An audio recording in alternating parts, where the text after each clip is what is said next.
Dios nos dice que es bienaventurado el que lee, los que escuchan y guardan las profecías del libro. Con eso en nuestra mente yo les quiero invitar a hacer una especie de recuerdo, a hacer una especie de viaje en el tiempo, en el pasado, a los tiempos del pueblo de Israel, antes que ocurriera su desvinculación con Dios. Porque en un principio fue el pueblo de Dios, pero ya no lo es. Hay gente que todavía piensa que Israel es el pueblo de Dios, pero desde el momento que no reconocieron a Jesús como el Mesías, no le aceptaron, no lo honraron como tal, dejaron de ser del pueblo de Dios. Y por lo tanto el pueblo de Dios es aquel que reconoce a Jesús como el Hijo de Dios, como el Salvador, como el Mesías. Recordemos entonces un poco cómo se gestó esto del pueblo de Israel, cómo llegó a ser el pueblo de Israel. Hay personas que creen que Dios escogió a Israel para que fuera su pueblo, y eso no es así. No es así. Están como mal informados o están como mal en cuanto a su visión histórica.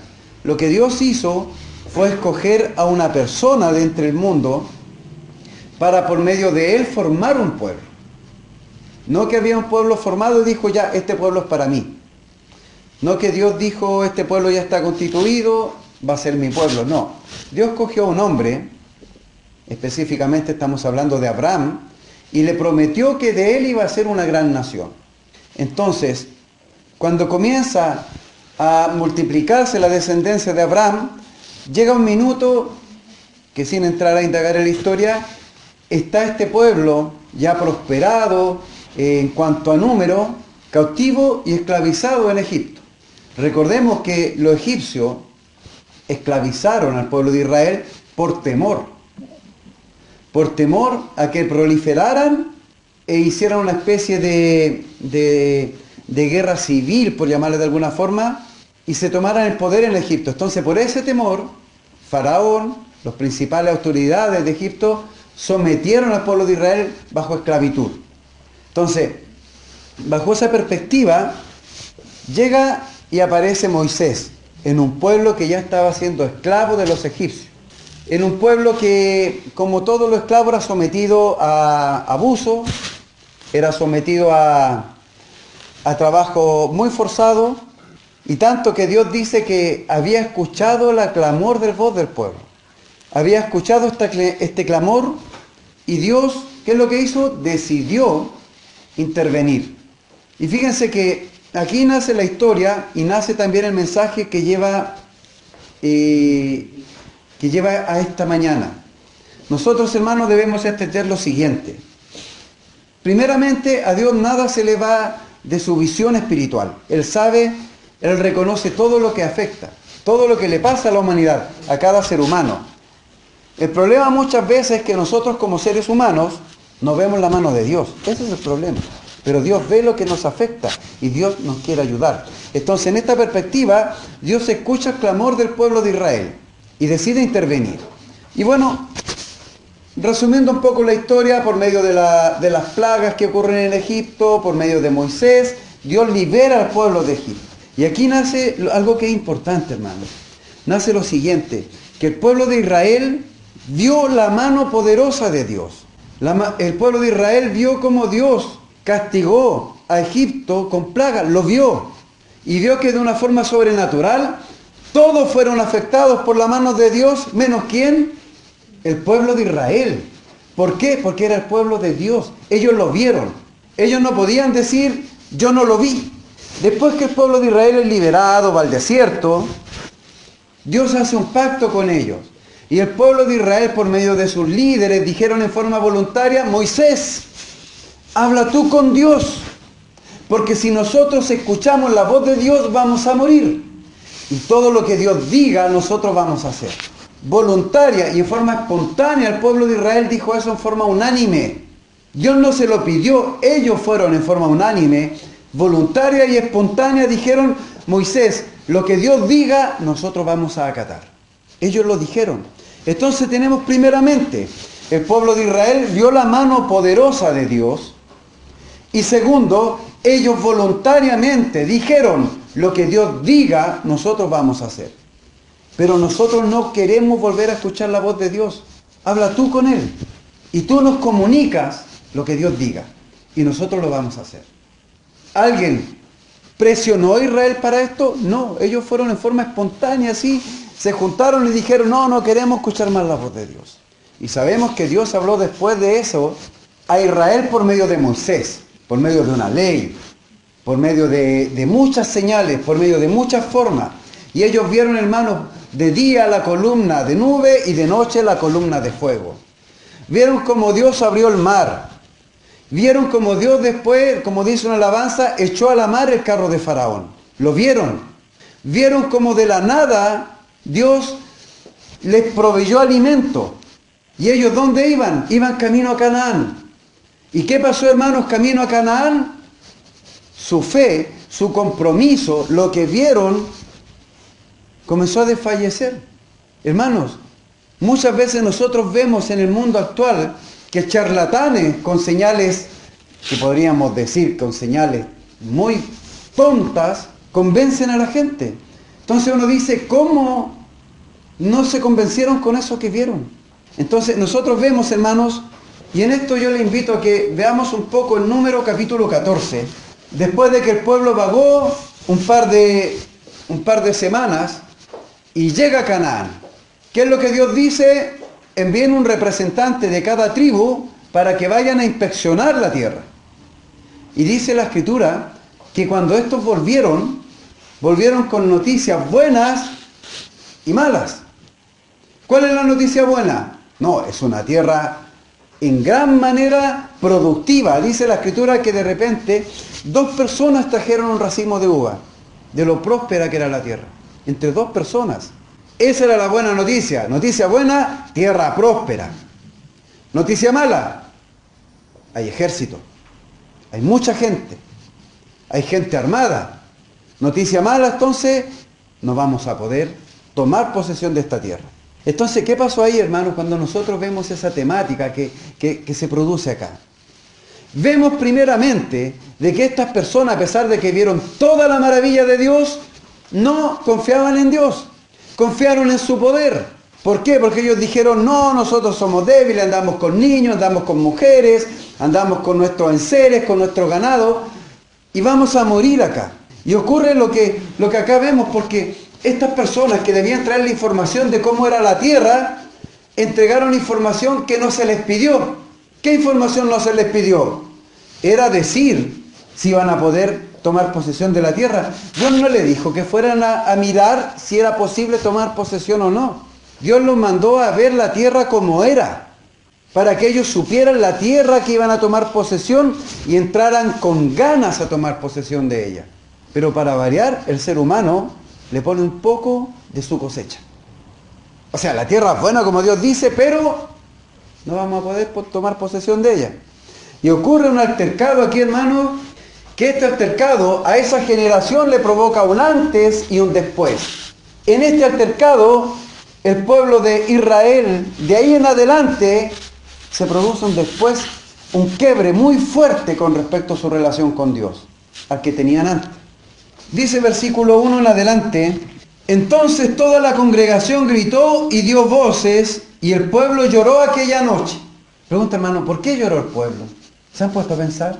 Fíjense, el pueblo, hermano, lloró, en síntesis, porque no creyó la promesa de Dios. Porque si el pueblo hubiese creído la promesa de Dios, ese pueblo esa noche hubiese estado de fiesta. Pero no estuvo de fiesta. El pueblo lloró. ¿Por qué? Porque no creyó la palabra de Dios. Fíjense el estado de ánimo que provoca creer o no creer la palabra de Dios. Dice, entonces toda la congregación gritó y dio voces y el pueblo lloró aquella noche. Y se quejaron contra Moisés y contra Aarón todos los hijos de Israel. Y le dijo toda la multitud, ojalá muriéramos en la tierra de Egipto o en este desierto, ojalá muriéramos. ¿Y por qué nos trae Jehová a esta tierra para caer a espada? Y que nuestras mujeres y nuestros hijos sean por presa. ¿No nos sería mejor volver a Egipto?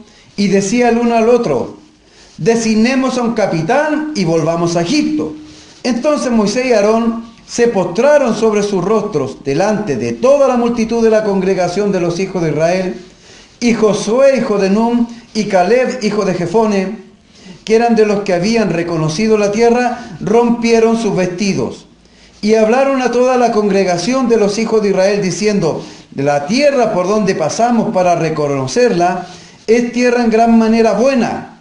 Si Jehová se agradare de nosotros, Él nos llevará a esta tierra y nos la entregará, tierra que fluye leche y miel. Por tanto, no seáis rebelde contra Jehová, ni temáis al pueblo de esta tierra, porque nosotros los comeremos como a pan. Su amparo se ha apartado de ellos, y con nosotros está Jehová, no les temáis. Entonces toda la multitud habló de apedrearlos. Pero la gloria de Jehová se mostró en el tabernáculo de reunión, y todos los hijos de Israel. Y Jehová dijo a Moisés: ¿hasta cuándo me ha de irritar este pueblo? ¿Hasta cuándo no me creerán con todas las señales que le he hecho en medio de ellos? Yo los heriré de mortandad y los destruiré. Y a ti te pondré sobre gente más grande y más fuerte que ellos. Saltemos al versículo 22. Todos los que vieron mis glorias y mis señales que he hecho en Egipto y en el desierto, y me han tentado ya 10 veces, y no han oído mi voz. Saltémonos al versículo 29. En este desierto caerán vuestros cuerpos, todo el número de los que fueron contados de entre vosotros de 20 años hacia arriba, los cuales han murmurado contra mí. Vosotros la verdad no entraréis en la tierra, por lo cual alcé mi mano y juré que os haría habitar en ella, exceptuando a Caleb, hijo de Jefone, y a Josué, hijo de Nun. Pregunta, hermano: ¿Jehová es de paciencia corta? No, hermano, fíjense. ¿Cuántas veces testó el pueblo de Israel a Dios? 10. 10 veces el pueblo de Israel desafió a Dios. 10 veces, hermano. Pregunta, hermano, ¿cuántas veces lo hacemos nosotros? Entonces, ¿Dios es de paciencia corta? No. Si hay alguien que tiene paciencia, es Dios. Yo recuerdo siempre un hermano que reconocía que tenía paciencia, y él oraba diciendo: Señor, dame paciencia, pero dámela ahora. Hermano, no hay personas con más paciencia que Dios. Dios 10 veces perdonó al pueblo de Israel. El pueblo de Israel 10 veces mereció ser destruido. Y esta es una de ellas. Y es la tentación final que el pueblo de Israel le hace a Dios. Dice: después de esta los voy a destruir. Me aburrieron. ¿Y qué intervino? ¿Qué sucedió para que el pueblo de Israel no fuese destruido? Moisés, Aarón y los 2 espías. De no haber sido intervenido esta situación por estas 4 personas que eran inocentes, el pueblo de Israel no hubiese existido más como lo conocimos. Por eso yo le comento que después de esta situación hay un después. El otro día vi una aplicación yo en internet y decía que caminando desde donde salió el pueblo de Israel, de la tierra de Gosén, hasta la tierra de Palestina, caminando son 6 días. Pensemos, con niños, con mujer, con carros y todo eso, pongámosle 2 semanas, ya un mes. ¿Cuánto tiempo estuvieron caminando? 40 años. ¿Qué los trabó, hermanos? ¿Qué impidió que ellos siguieran caminando un viaje, ya, para ser generoso, pongámosle 15 días? ¿Qué les trabó, hermanos, de que estas personas no entraran en 15 días a tomar posesión de la tierra de Canaán y demoraran 40 años? Simplemente, esta es la palabra más corta y más rica que hay en el Evangelio: la fe. La palabra más corta que hay, hermano, y la que más cuesta cumplir. Entonces, acá tenemos nosotros el pueblo de Israel que por falta de fe, un viaje de 15 días demoró 40 años. Es como, cuando uno lo pone en la balanza, es como absurdo. Pero eso es lo que se ganó el pueblo por su falta de fe. Entonces, hermanos, nosotros tenemos que el ser humano, dice la Escritura, que está expuesto a un reposo. Y este reposo, según la Escritura, es la tierra prometida. Vamos al libro de Hebreos, en el capítulo 3. Vamos a leer del versículo 7 en adelante.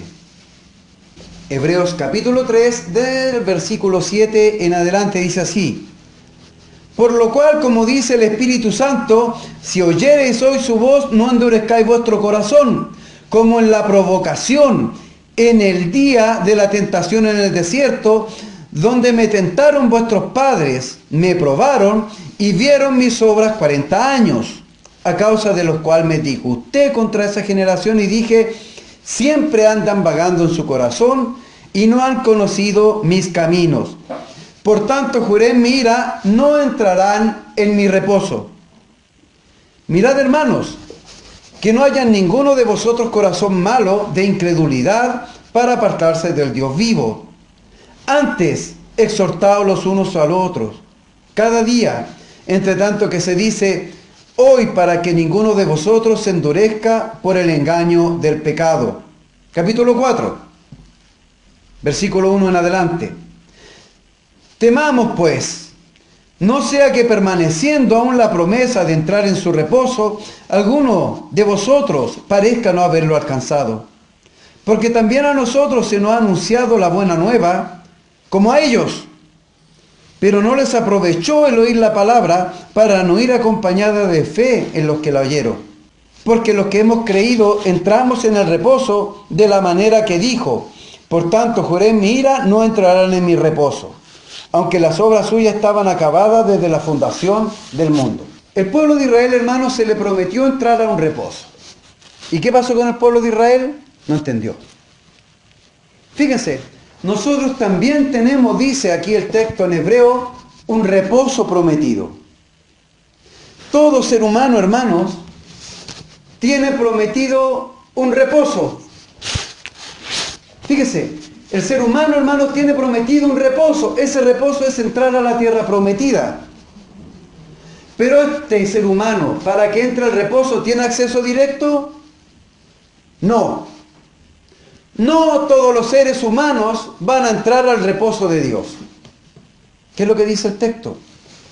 El texto dice que el ser humano, para que entre al reposo de Dios, tiene que pasar ¿por dónde? Por la fe. Sin fe, el ser humano no va a entrar al reposo de Dios. Si nosotros hacemos una comparación, que es lo que está haciendo aquí el autor del libro de Hebreos, él está comparando nuestra condición espiritual con la de los israelitas. Dice que los israelitas tenían prometido un reposo y ellos iban a ese reposo. ¿Por qué? Porque ellos no estaban en reposo en Egipto, ni tampoco estaban en reposo cuando caminaron por el cuando caminaron por el desierto. Eso era algo provisorio. El hecho de que el pueblo de Israel estuviera en Egipto, estuviera, qué sé yo, por medio de los patriarcas, deambulando por el desierto, era algo provisorio. No era su lugar de origen, no era su lugar de destino. Era algo provisorio. Su lugar de destino era la tierra prometida. Y dice la Escritura que de igual manera nosotros tenemos un lugar de destino. Hermanos, este paso aquí es provisorio. ¿Y el pueblo de Israel qué fue lo que hizo? En su lugar provisorio de vivir, en su lugar provisorio donde ellos estaban para tomar posesión de su tierra prometida, ellos provocaron a Dios. ¿Cómo lo provocaron? Con falta de fe. Y fíjense, hermanos, dice aquí el autor, después de que vieron sus obras, ¿nosotros hemos visto alguna obra de Dios? ¿Hemos visto la mano de Dios? ¿Cómo la vieron ellos en forma sobrenatural? Nadie, hermano. Yo creo que nadie. Nosotros hemos visto tal vez la mano de Dios en la forma en que Dios arma nuestro destino. Como Dios de repente soluciona y responde a nuestras oraciones. Así vemos la mano de Dios. Pero nosotros, hermanos, no vemos las plagas de Dios castigando a la humanidad, no vemos la mano de Dios abriendo el mar, no vemos la mano de Dios consumiendo a nuestro enemigo, no. Ellos lo vieron. Y a pesar de todo eso, ellos provocaron a Dios y lo irritaron. Eso es lo que pasó con el pueblo de Israel. Desafiaron a Dios. Una y otra vez. Lo desafiaron, lo tentaron. Y llegó el momento en que Dios los castigó.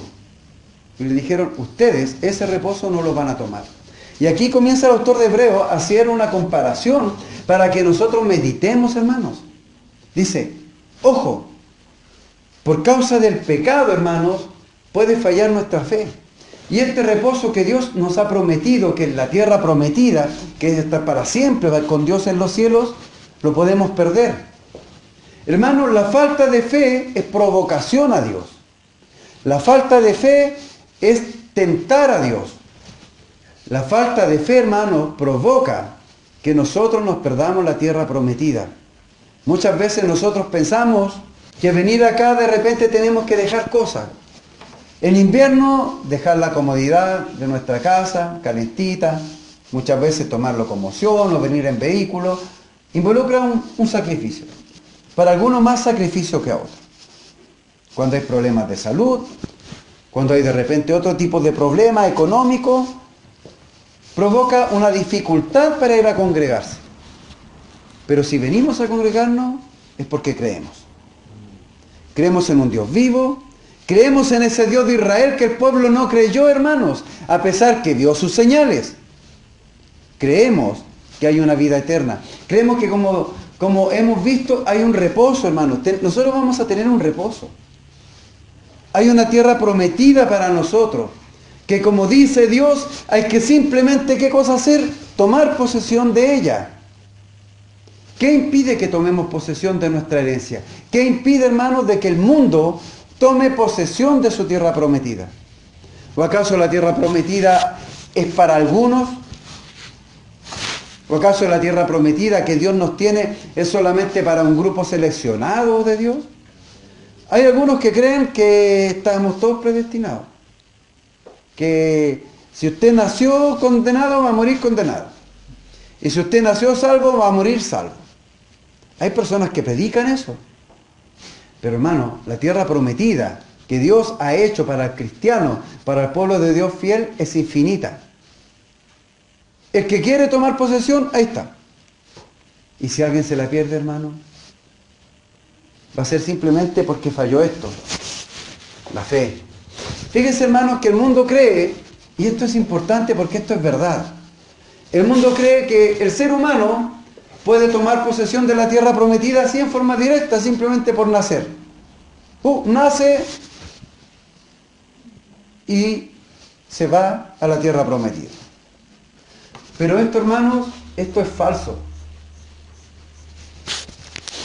¿Cuántas veces nosotros hemos escuchado decir que una persona muere? No, pero ahora se fue con Dios, está descansando, está con Dios, está bien ahora él.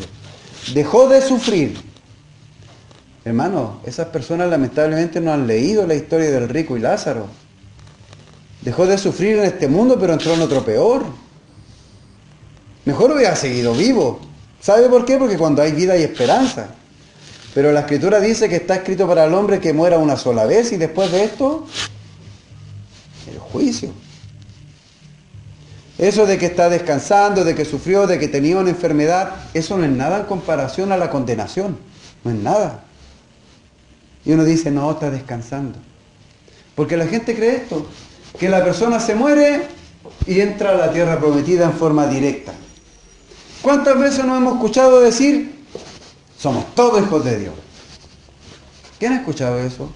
O de repente vemos líderes religiosos actuales que tratan de como condescender y no quedar mal con nadie. Dicen, los hermanos evangélicos, los hermanos católicos. Hermanos, esa falsa doctrina. La falsa doctrina, ¿dónde lleva? Eso es mentira. La fe, hermano, la fe verdadera, la fe en obra, es la que salva, la que lleva a la tierra prometida. Y hay fe falsa. Por algo dice Gálatas capítulo 1 del versículo 6 al 10, que no es que haya otro evangelio, el evangelio es uno solo, sino que hay algunos que lo perturban y quieren pervertir el evangelio de Cristo. ¿Hay mucho evangelio? Sí. Uno solo es el correcto. Y ese evangelio, hermanos, es el que lleva acá, a la tierra prometida. Eso que la gente penosamente se muere creyendo, Es mentira. ¿Cuántas veces hemos citado Mateo capítulo 7? Montonera de gente creyendo durante su vida que todo lo que hizo fue lo correcto. ¿Y qué le dice Jesús? Nunca te conocí, nunca.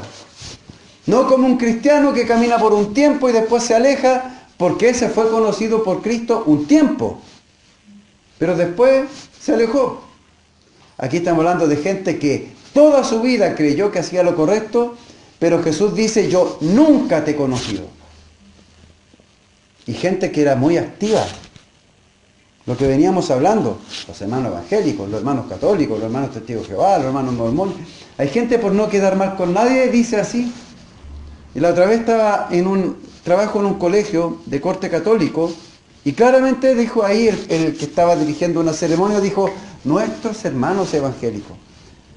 Y antes se perseguían para matar. En otros países se persiguen. Hay guerra todavía católicos contra evangélicos. Mire, va un católico, dicen, y le hacen daño. Y viceversa. En la actualidad. Pero eso no es así. Dios habla de un solo camino. Dice, cuando se habla de la unidad de la fe, dice una fe. Entonces, hermanos, les quiero invitar a leer un texto en Santiago. Se conoce por el libro de Santiago, capítulo 1, versículos 23 al 24. Dice, porque si alguno es oidor de la palabra, pero no hacedor de ella, este es semejante al hombre que considera en un espejo su rostro natural, porque él se considera a sí mismo y se va y luego se olvida cómo era. ¿Qué es lo que dice este texto? Este texto dice que cuando el cristiano va a la iglesia, llega a la iglesia, somos todos hermanos, somos todos cristianos, amén, gloria al Señor. Pero salimos de la iglesia y se nos olvida que somos cristianos. Entonces, hermanos, este texto nos anima, nos insta, nos induce a que no nos olvidemos esto. No nos olvidemos que Dios es tan bondadoso. Mire, fíjense, el pueblo de Israel dice el Señor, 10 veces desafió a Dios. 10 veces provocó a Jehová antes que Él determinara castigarlo. 10 veces. Hermanos, ¿cuántas veces desafiamos nosotros a Dios? Yo creo que en una hora 10 veces. Este ser humano, hermanos, tiene una bendición, una tierra prometida. Pero esta tierra prometida, hermano, no es un acceso directo. No todos los que mueren van a llegar a esta tierra prometida. Es indispensable, hermanos, una fe. Pero no la fe que nosotros creemos, ni la que cree el hermano, ni la que enseña el pastor en la tele, ni el curita en la radio. Es la fe que Dios enseña. Con esa fe, hermanos, nosotros vamos a tomar posesión de la tierra prometida. Y hermanos, con esa fe, nadie le va a quitar su parte de la tierra. Nadie se la va a quitar. ¿Cuántas veces hemos visto de repente que se necesita hacer una calle, se necesita hacer una plaza, y viene un gobierno y expropia? Le quitan su terreno. Y su terreno de repente que tiene un valor, llega el gobierno y le da otro monto. No, ahí tiene, y entregue, y salga. Y si no sale, venimos con la fuerza y le quitamos esto y lo derribamos. Y se lo quitan. Eso, hermano, esa tierra prometida nadie se la quita. La única persona que le quita esa tierra prometida, ¿sabe quién es? Usted mismo. Por la falta de la fe. Eso fue lo que provocó que el pueblo de Israel no tomara posesión de su tierra prometida. La falta de fe.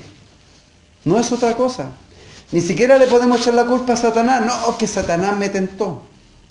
No, que el hermano me tentó. El pastor en la iglesia hizo esto. Y no, yo por eso me fui.